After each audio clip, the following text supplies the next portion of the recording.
Bonjour à tous. Alors aujourd'hui, qu'est-ce qu'on va faire? Un truc inhabituel. On va installer une Endeavour OS, la dernière en date, avec comme desktop, on va prendre une Community Edition et on va prendre BSPWM. Je l'avais déjà installé comme ça par curiosité il y a quelques temps, quelques mois. Et je veux voir s'il y a eu quelques progrès. Certainement. Et donc, on est parti. Alors, j'ai créé une machine avec 6 Go de RAM, 4 CPU, un système UEFI. Voilà. Et 30 Go de disque. On est parti. Alors, on va faire ça en full screen. Donc, l'installateur, c'est Calamares. La dernière version de Calamares, je pense. Et on va installer ça tranquillement.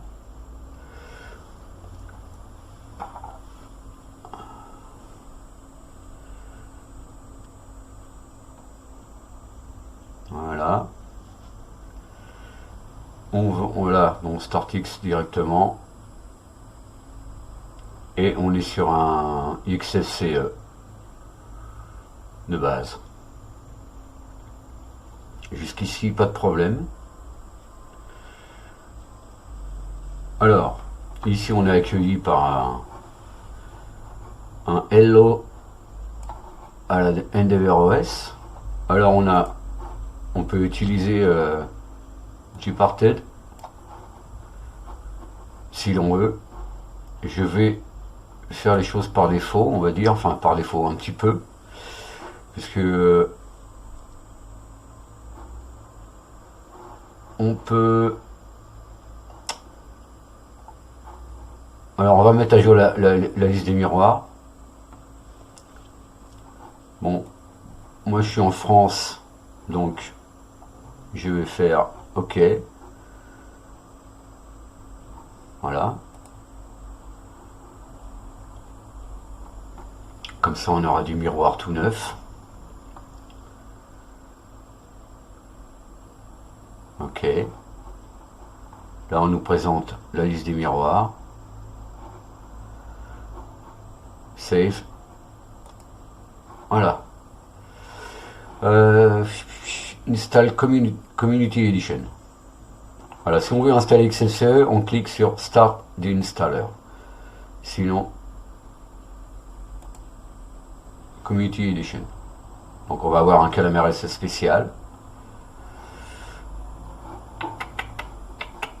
Voilà. En français. La bonne localisation. Le bon clavier. On va écraser le disque et on va faire un swap dans un fichier. Puisqu'on est sur un SSD. On peut chiffrer le système. Voilà ce que ça va faire. 300 mégas pour le EFI système et le reste pour le Endeavour OS. Alors, on choisit BSPWM, il y a aussi OpenBox, Qtile, Sway. Bon, Sway c'est une version un peu. C'est pour Wayland, c'est un i3 pour Wayland, on va dire. Qtile, peut-être je le ferai dans une autre vidéo, je sais pas. C'est un autre. Mais on va choisir BSPWM. Comme je suis un peu familier avec BSPWM, que j'utilise depuis pas mal de temps, sur ma machine réelle. Suivant. Ok. Alors maintenant on peut choisir des paquets. Ce que ça c'est bon. On va prendre le kernel stable. On a la possibilité d'installer le printing support et les outils d'accessibilité. Donc, ok. Ici, on va mettre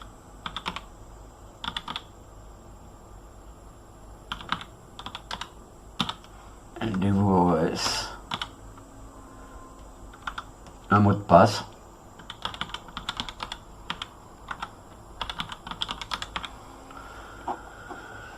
On utilise le même mot de passe pour l'administrateur. Une présentation de ce qu'on va faire. Par contre, j'ai pas vu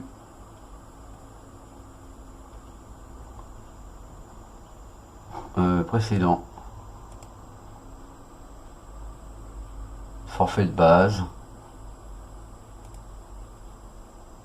Ouais.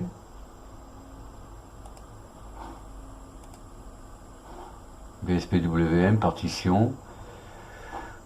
Donc j'ai pas vu de... Bon, on va installer ça comme ça. Hein. J'ai pas vu de choix de paquet. On l'installe. Donc ça devrait être assez rapide. Mais parce que ça m'a pas l'air très consistant comme installation. Donc ici c'est bien, on a une fenêtre de débugage. Toujours intéressant. Puisque là, ça nous dit rien de ce qui se passe. Hein, à part installer le système. Donc là on va voir un peu les composants que ça installe. Et là ça est en train de télécharger.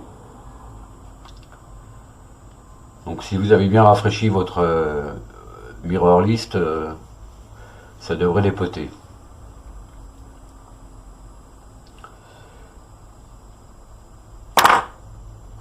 Alors, donc là c'est une XFCE en fait, hein, la toute de base.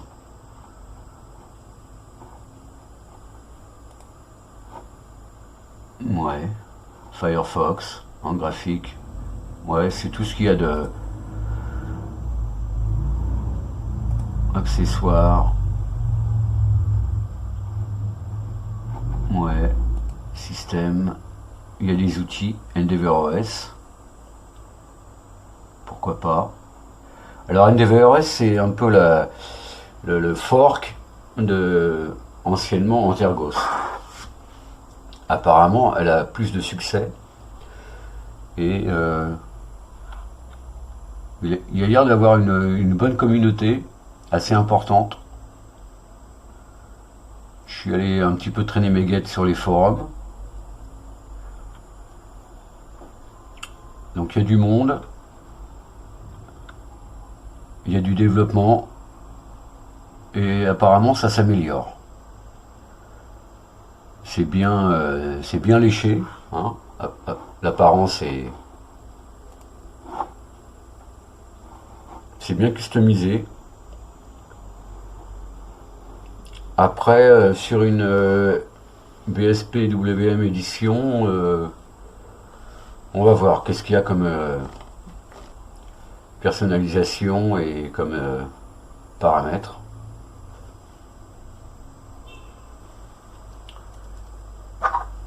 La dernière fois, je l'avais trouvé un petit peu bâclé. C'était pas vraiment ça. Surtout au niveau de polybar, il y a une polybar, je pense, sur BSPWM édition. Et évidemment, le fichier de configuration de BSPWM, c'est un script shell, donc je pense qu'il sera pas trop développé. Il va être de base avec quelques personnalisations, mais c'est tout. Donc là, on nous demande, c'est déjà terminé. Donc on va redémarrer. Et on va voir tout ça. Donc normalement on a téléchargé les paquets en ligne, donc on ne devrait pas avoir de mise à jour à faire, et on va quand même regarder. Ok. le grub de démarrage.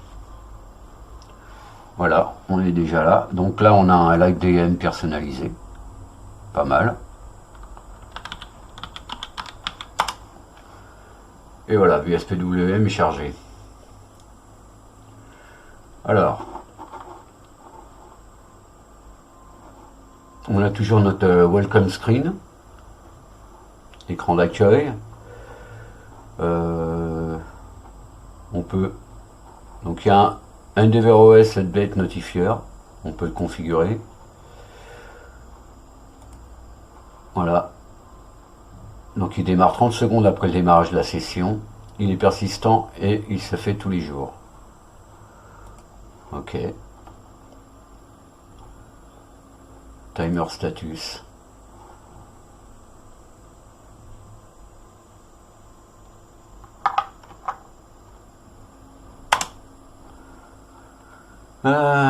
Configuration nettoyage de paquets.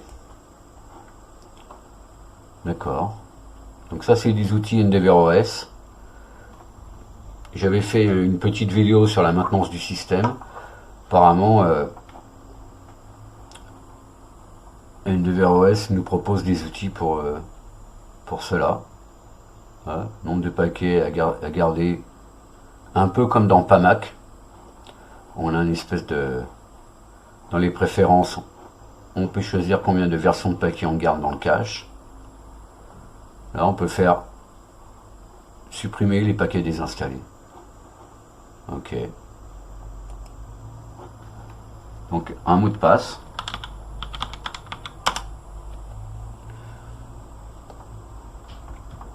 Gestionnaire de session. Qu'est-ce donc? D'accord, ok, ça c'est le LiveDM. On peut choisir GDM, LXDM et SDDM en plus. Donc ça, il n'y a pas besoin de changer la résolution. Les fonds d'écran par défaut. Qu'est-ce qui va me charger là? Apparemment, l'outil XFCE n'a pas démarré. Ou alors c'est pour appliquer. Choisir un des fonds d'écran d'EndeavourOS. Ah, d'accord. Donc il n'y en a qu'un. EndeavourOS. Ah non, il y en a plusieurs, mais il n'y a pas l'aperçu. Donc ça c'est des icônes. Non. Ok, télécharger plus de fonds d'écran, si on veut. Bon. Quand on est sur un Tiling Window Manager, on voit pas trop son écran normalement. Hein. Son fond d'écran, hein, puisque les fenêtres sont étirées. Donc, ok. Là, c'est pas mal. Il y a des... Là, c'est tout ce qui est site internet, wiki, forum. Faire un don. Assistant. Mise à jour système. Pack diff.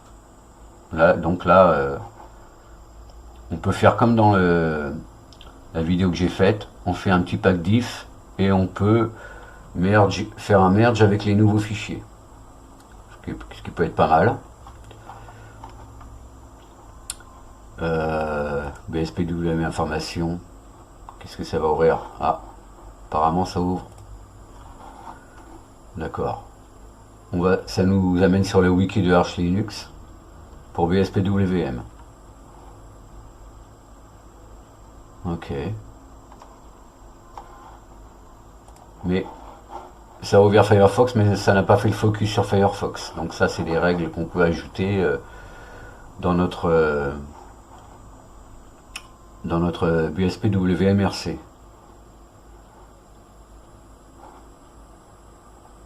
Parcourir paquet Arch. Ah là, par contre, ça fait le focus. D'accord. Pourquoi pas. Catégorie d'application. D'accord. Tout ça, ça renvoie vers Arch Linux et BSPWM. Ok, d'accord. Les astuces. Donc, EndeavourOS, c'est une distribution qui s'adresse aussi à des nouveaux publics, hein, qui font un pas vers Arch Linux. Donc, bon, il y a pas mal de choses. Pourquoi pas? Je dirais que ça, c'est pour les débutants, c'est bien. Mais en même temps, assistance, trop d'assistance, euh, peut-être ça peut nous empêcher de déployer nos ailes pour maintenir notre système Arch Linux. Mais bon, ça peut être une façon d'apprendre, pourquoi pas. Nouvelle des logiciels. Ok. Bon, c'est pas mal, ça renvoie vers pas mal de documentation. Alors, par contre, il y a pas de, on peut pas fermer la fenêtre. Alors, apparemment, c'est peut-être WinQ, voilà, ça ferme.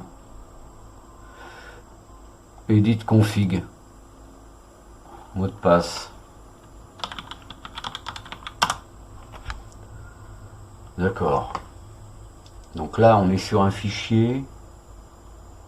Ok, c'est le update notifier de EndeavourOS. C'est la configuration. Donc ok. Check AUR update. Donc apparemment, on utilise Yale sur ce système. Voilà. Check also Arch News for you. Donc là, c'est configuré sur No, mais moi, j'aurais mis Yes.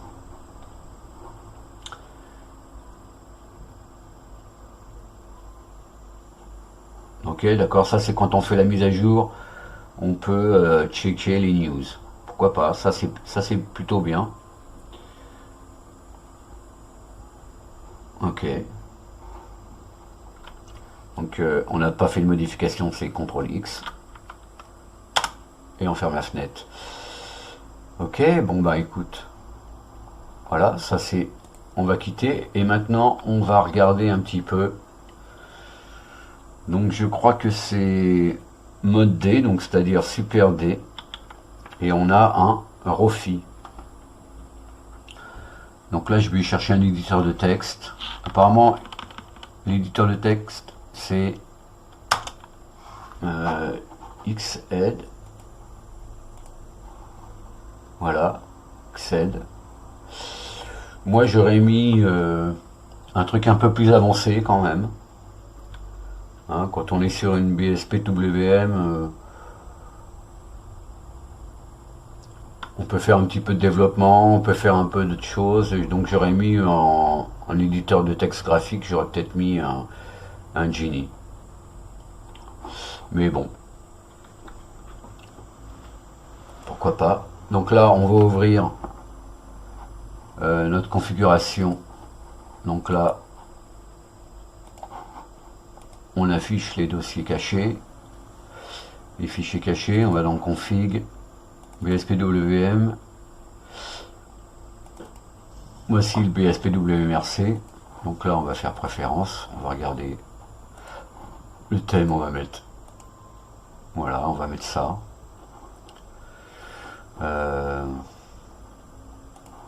Il y a des greffons, complétion.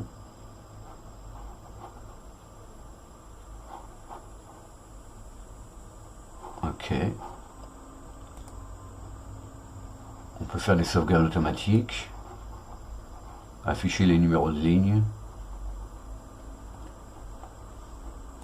La carte d'aperçu. On a aussi une marge qu'on peut définir en nombre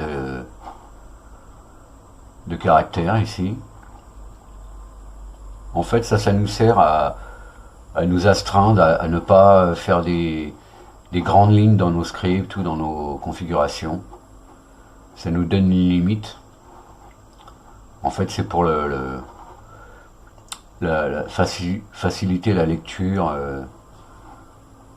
des fichiers de conf ou des scripts. Dessiner les espaces.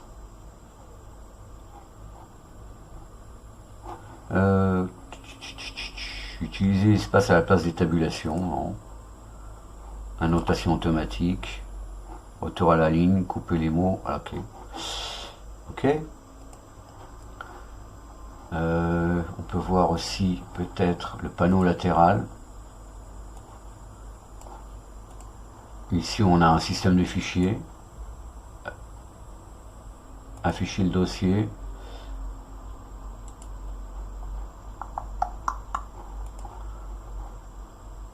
Mais dommage qu'on peut pas voir les fichiers. On peut pas voir les fichiers cachés.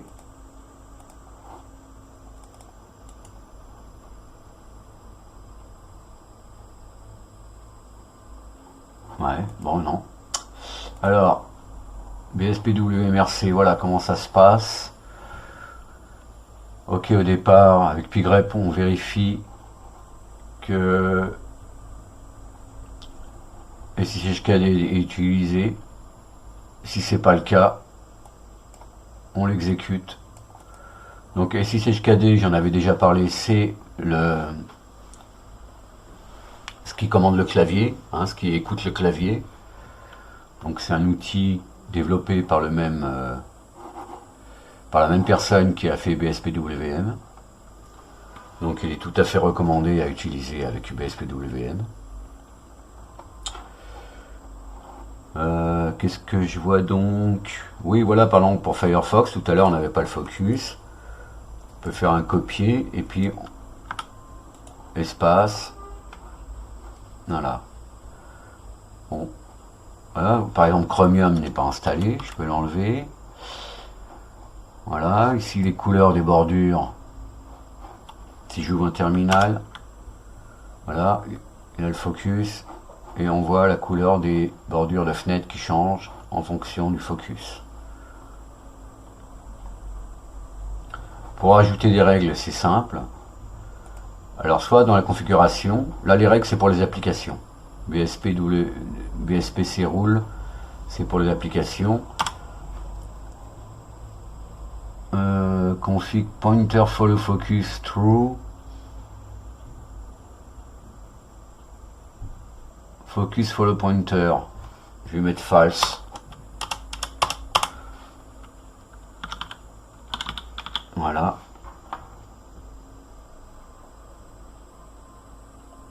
Puisque bon, si on est en train d'éditer un fichier et que notre souris vient ici, ça fera le focus ici et puis ça tapera dans l'autre fenêtre. Donc en mettant false, ben, le focus reste sur la fenêtre. Ok. Donc voici ce qui démarre au départ. Screen layout monitor SH. Donc il est où ce fichier? Est-ce qu'on a...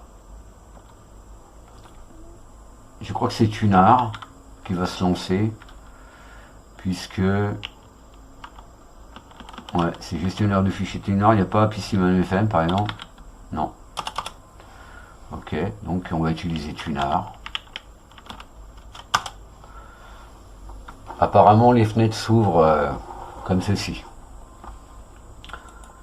Donc affichage et fichiers cachés.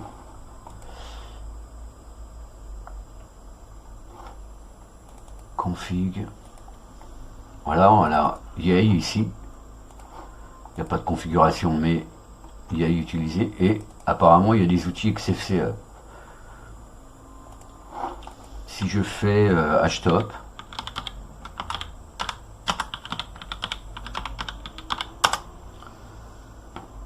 on va trier par commande. Donc là, on voit Firefox, etc. Firefox sous les threads. Notre shell c'est bash. D'accord. Polybar.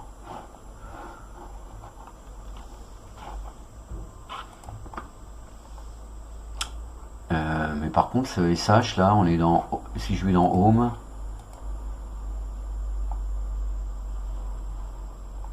il est où ce fichier là? Screen layout, monitor, SH. Il n'est pas là, les amis. Mais je le vois pas là. Donc apparemment ça s'exécute, mais ça s'exécute pas en fait.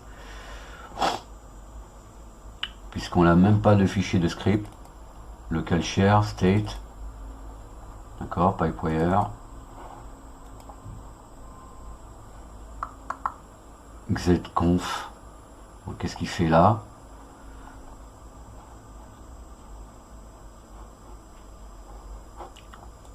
Document, il n'y a rien. Config. Termite. Termite n'est plus maintenu depuis un petit moment et je me demande ce qu'il fait là. Apparemment c'est Nitrogène qui gère les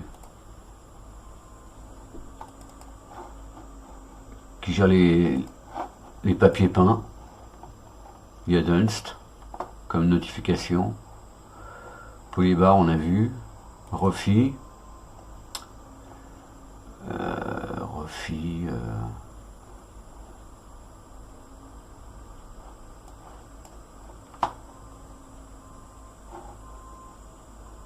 i3 apps menu. Alors apparemment là il y a des choses pour i3 là. En BSPWM. Il y a quelques. Enfin c'est pas grave mais. Ok.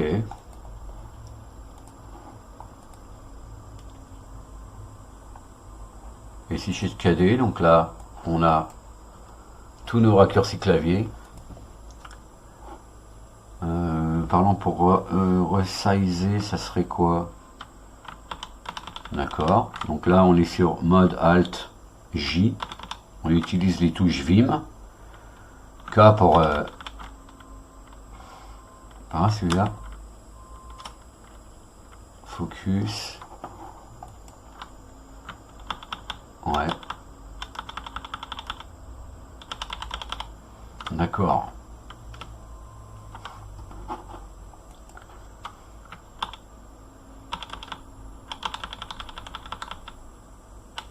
Ok.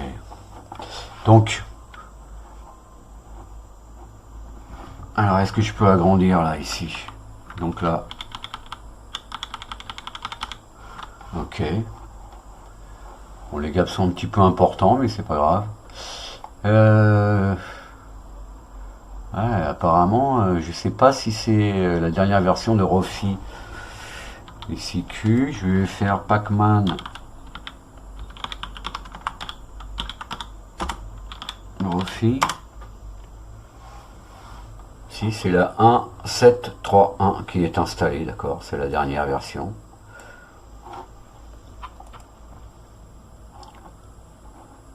Ok.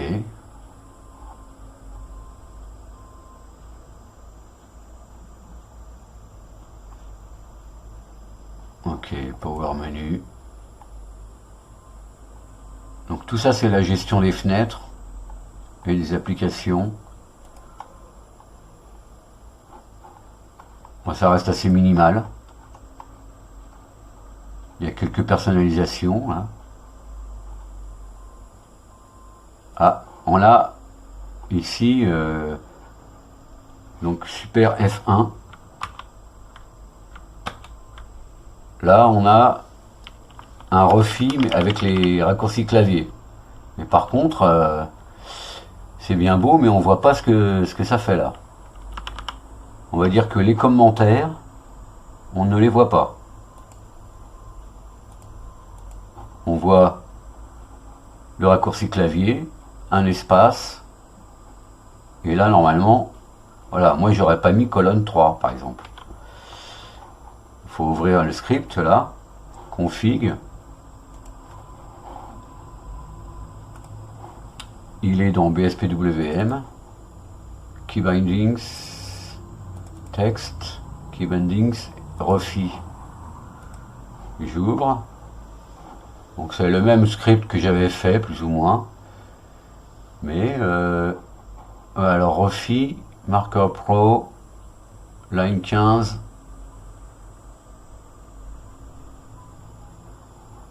No show icon, offset 40.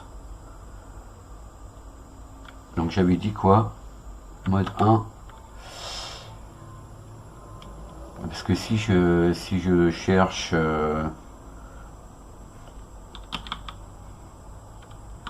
resize,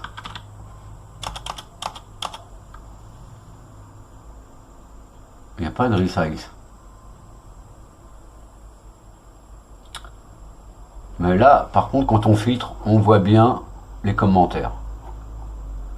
Donc c'est dommage que là, ça soit sur 3 colonnes. Ça nous empêche de voir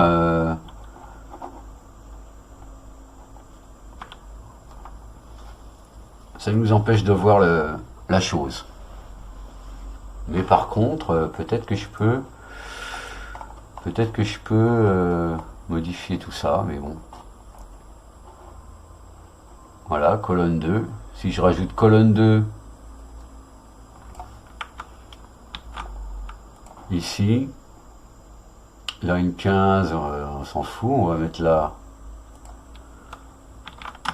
colonne 2, on enregistre. Non. Et pourtant j'ai pas d'erreur.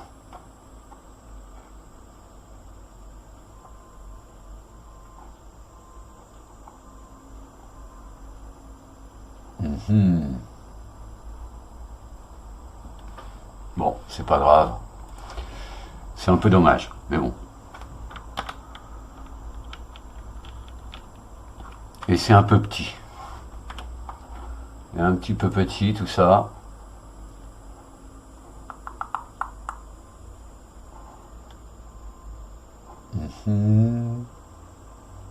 Peut-être que c'est là.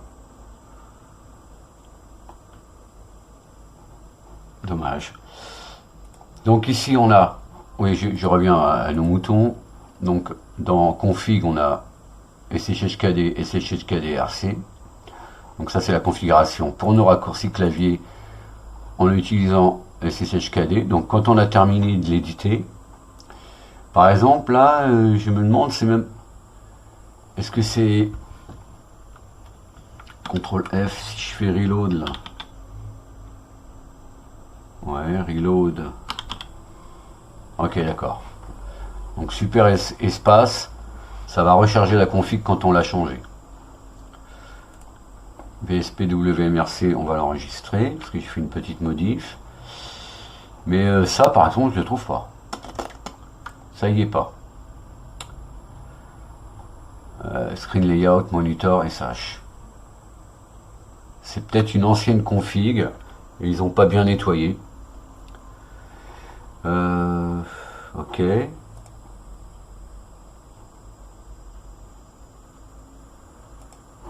D'accord.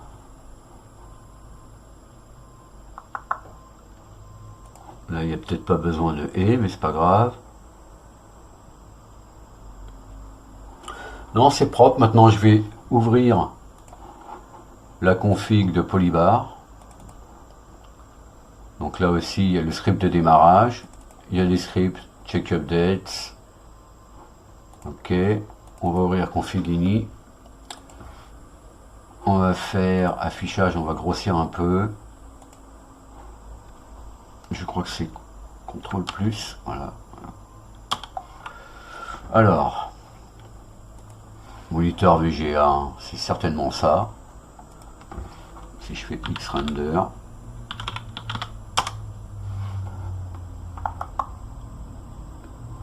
Screen 0, c'est Virtual 1. D'accord. Donc si vous êtes en machine virtuelle, vous pouvez laisser sans. Mais si vous l'installez en dur, il faudra monitor égal, et puis avec Xrender, vous aurez le nom de votre moniteur que vous viendrez mettre à la place de VGA 1 ici. Ok. Avec ce set, c'est pas démarré. Apparemment, si je vais lancer le script.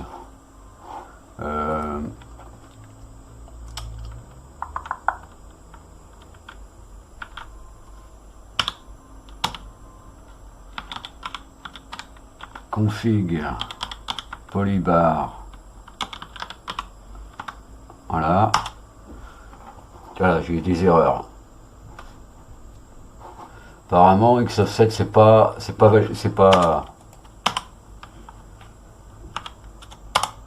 il n'y a pas de setting. Ok, je relance.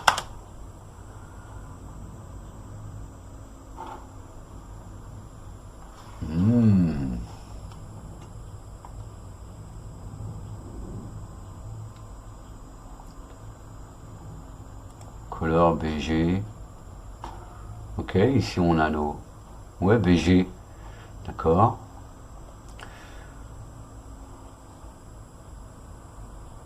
La hauteur. Il y a des trucs, il y a des choses qui sont pas... Ici, ça pourrait être un petit peu plus gros.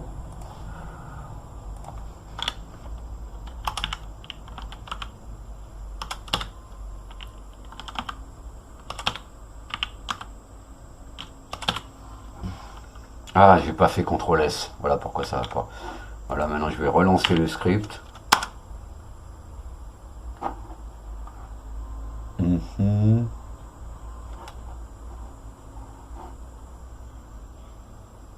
On disable les modules. Voilà, il y a des modules. Par exemple, ça y est pas. Ça c'est le SPS. Ça doit être un module qui crée un espace entre les modules. Ici, la batterie, j'en veux pas. Je suis sur une machine virtuelle. La mémoire, le CPU. Ok. CTRL S. On va nettoyer un peu l'écran. Voilà, j'ai plus d'erreur. On a agrandi un peu nos caractères ici dans la barre et nos icônes. Moi j'aurais mis font ensemble ici à la place de... Je sais pas ce qu'ils ont choisi comme icône parce que les petites icônes là, apparemment elles sont minuscules.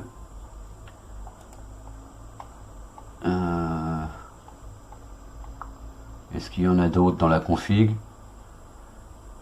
Ouais, c'est minuscule. Mais bon, en changeant la taille, c'est peut-être des Sigit qui viennent avec Polybar.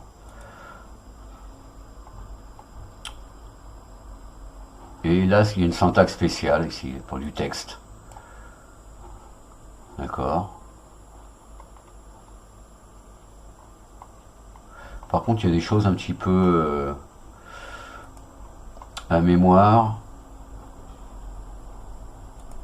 Voilà, toutes les demi-secondes. Bah, si vous avez un bon CPU, ça va, mais des fois les intervalles sont un petit peu...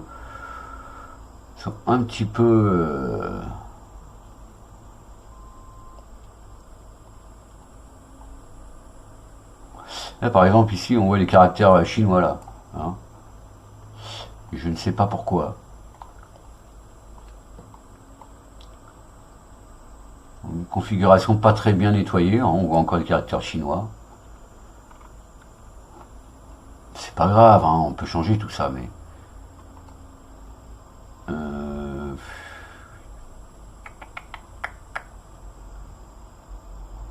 Voilà, ça c'est pas toi, une demi-seconde pour voir si on a le cap lock.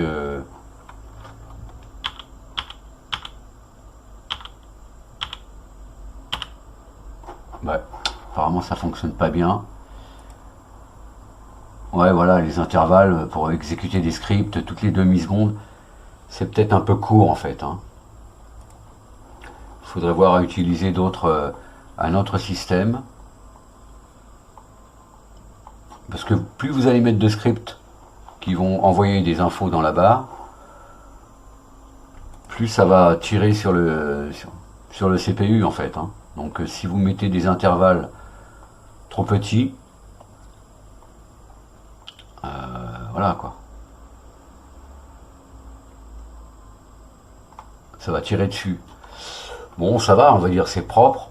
Ici, moi j'aurais mis par exemple... là, je suis obligé de compter mes espaces de travail. 1, 2, 3, 4, 5, 6, 7, 8, 9 et 10. Voilà. Donc, j'aurais mis par exemple une icône quand je suis sur le desktop en question et des numéros de desktop quand je n'y suis pas, par exemple. Donc ça peut se mettre ici dans le module BSPWM. Voilà, ici. Donc ici, qu'est-ce qu'on peut mettre? Label monitor, name. Voilà, icône. Icône. Là en focus, je mets icône. Là je peux mettre name. Ou index. Peut-être. C'est peut-être name. On va voir ça. Index.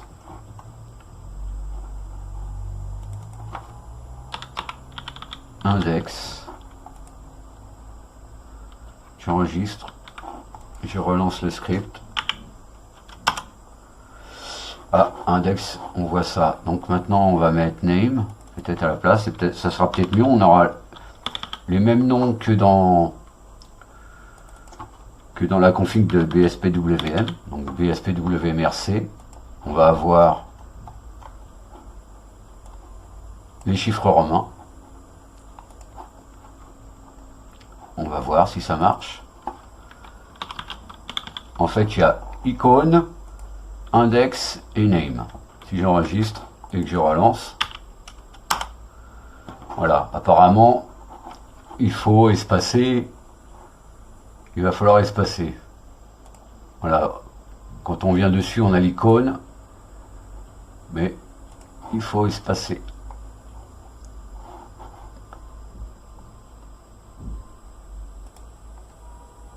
Ouais, ça doit être dans les paddings entre les modules.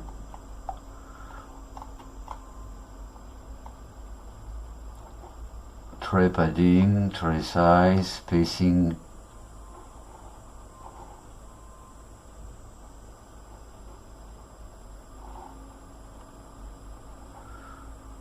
Ok.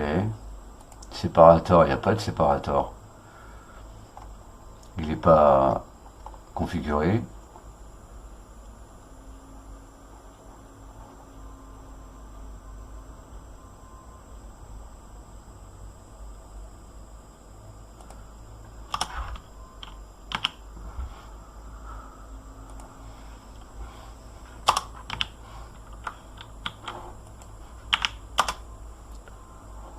Oula.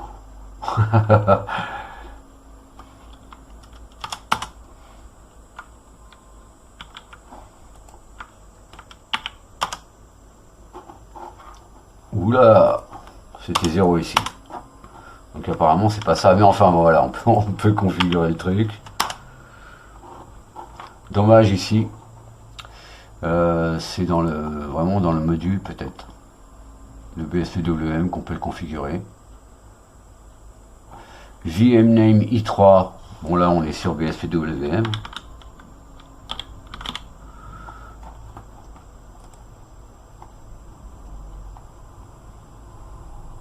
Il y a des anciennes choses, DPI 133, ça c'est une personnalisation, mais voilà, Enable IPC, moi j'aurais mis Yes, pour pouvoir mettre des modules à IPC, plutôt que d'exécuter des scripts toutes les secondes.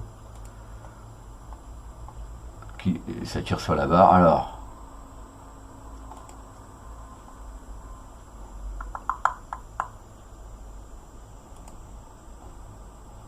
ouais, les icônes sont petites, mais bon. Bon, voilà comment on personnalise un petit peu. Hein.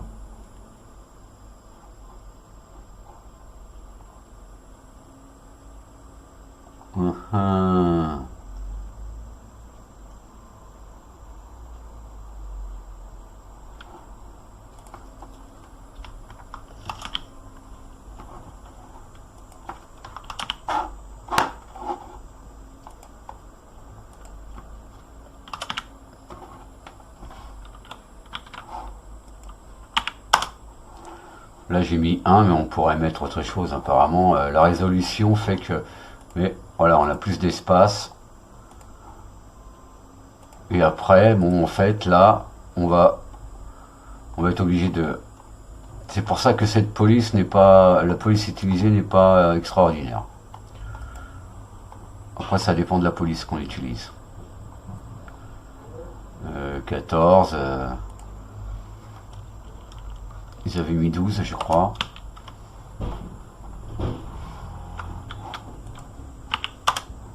Voilà, c'est un peu mieux. C'est un petit peu mieux.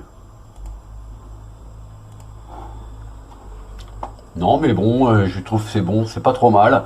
C'est pas toujours évident de proposer une configuration qui plaise à tout le monde. Donc ça, c'est à leur crédit en fait. Hein. On peut pas trop leur en vouloir. Euh, Par contre, voilà. Bon, il y a des choses dans les choix, des logiciels. Ici, j'aurais mis un truc un peu plus avancé, genre Genie. Là, on est sur XFCE 4 Terminal. Donc pourquoi pas, puisque en dessous, il y a des outils XFCE. Pourquoi pas. Ici, on a Tunar. Firefox.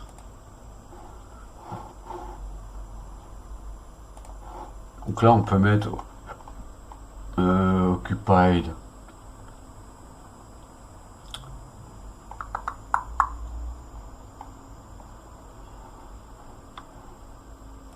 Occupied, padding, color blue. D'accord. Quand le desktop est occupé, on voit le chiffre est en bleu. Les autres sont grisés. D'accord. Donc ça nous permet de savoir si on a un espace de travail qui est occupé. C'est plutôt pas mal. Non, je dirais dans l'ensemble, je suis agréablement surpris par rapport à la dernière édition que j'avais utilisée moi.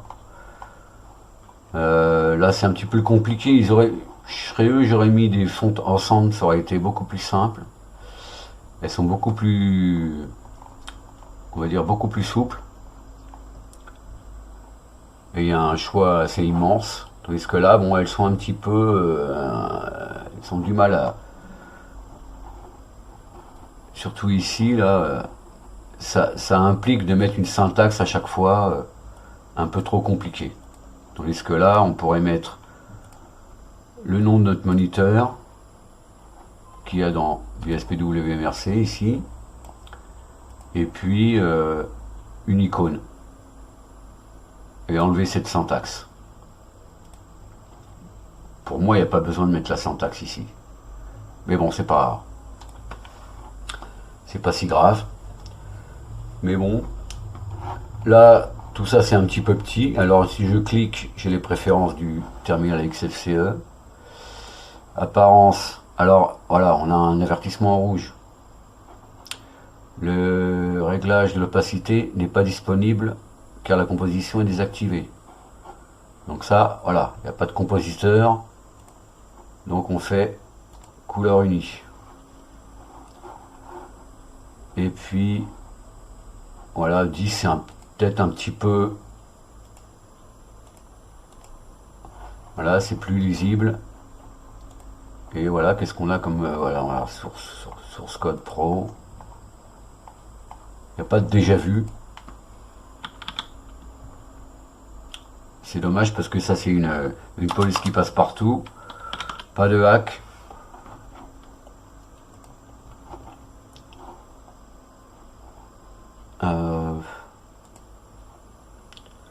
Ouais.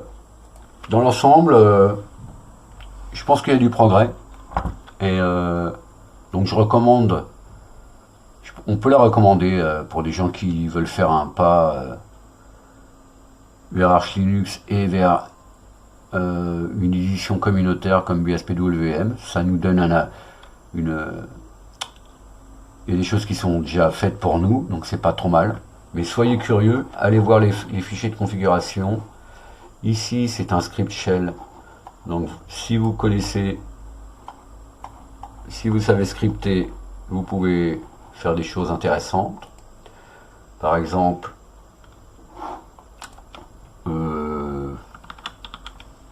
pour ma part, config bspwm bspwmrc. Voici mon fichier de configuration. Donc là, moi je l'ai réécrit en bash. Donc ici, on a nos moniteurs, donc j'ai 3 écrans, d'accord. Je répartis mes espaces de travail sur mes écrans. Les scripts, donc là je lance SHKD à ma manière, parce que j'utilise plusieurs options. J'utilise Xdo pour placer ma barre, comme ça quand on est en plein écran, on ne voit plus la barre, parce que bien souvent elle veut rester dessus, parce qu'elle est aussi considérée comme une fenêtre, hein, la barre en fait. Ici j'ai un script qui me permet que lorsque je ferme mes fenêtres sur un espace de travail, je suis balancé vers le dernier desktop occupé. Donc je ne me retrouve pas sur un espace de travail vide quand je ferme mes fenêtres. Ici on a un script BSPWM External Rules. Donc ça c'est des règles spéciales pour les fenêtres. Par exemple, ici, si je fais à propos de Firefox, j'ai une fenêtre flottante et une petite fenêtre. Mais si je vais là, aide, à propos de Firefox, voilà, la fenêtre, elle s'ouvre ici. Elle n'est pas flottante et elle est grande, alors que c'est une fenêtre de About ou quelque chose comme ça. Donc elle devrait pouvoir être configurée comme étant flottante. Tout ça, c'est possible de faire dans des scripts. Donc je continue un petit peu, voilà, desktop layout, d'accord. Ici, bah, c'est tout ce qu'on voit bspwm config. C'est toute cette partie-là. Donc là, il y a que quelques options. Hein, avec celle-ci aussi, d'accord. Donc ici, bah, moi j'en ai mis plusieurs, d'accord. J'ai mis ça dans une boucle. Voilà. D'autres boucles pour d'autres règles. Et puis ici les règles pour mes applications. Sur mes 3 minuteurs. Et vérification que mes fichiers existent, mes scripts ou mes commandes. Ici les couleurs pour les bordures de fenêtres. Dans une fonction. Et puis les règles, voilà, une fonction. Donc on peut tout à fait paramétrer sa config BSPWM si on sait scripter en SH ou en Bash, ou même on pourrait le faire en Python. Hein. À partir du moment qu'il s'appelle BSPWMRC, il sera exécuté au démarrage. Bien sûr, il faut, quand vous configurez BSPWM, il faut rendre exécutable ce script. Sinon, le gestionnaire de fenêtre ne se lancera pas. Pas besoin de rendre exécutable ceci parce que c'est un fichier de configuration tout simple pour le clavier. Donc bon, je dirais, allez, on va lui donner un 15 sur 20 pour cette édition BSPWM qui a fait des progrès, qui est pas trop compliqué, donc c'est à l'utilisateur de développer un peu toutes ces configurations. C'est pas mal. Je suis assez satisfait. Donc on peut la recommander, je dirais, à mon humble avis. Voilà, j'espère que cette vidéo vous a plu. Et je vous dis à la prochaine. Peut-être pour une autre installation, peut-être pour des scripts, peut-être pour des trucs et astuces. Je suis en train de réfléchir à tout ça. Voilà les amis. Allez, bonne fin de journée. Au revoir.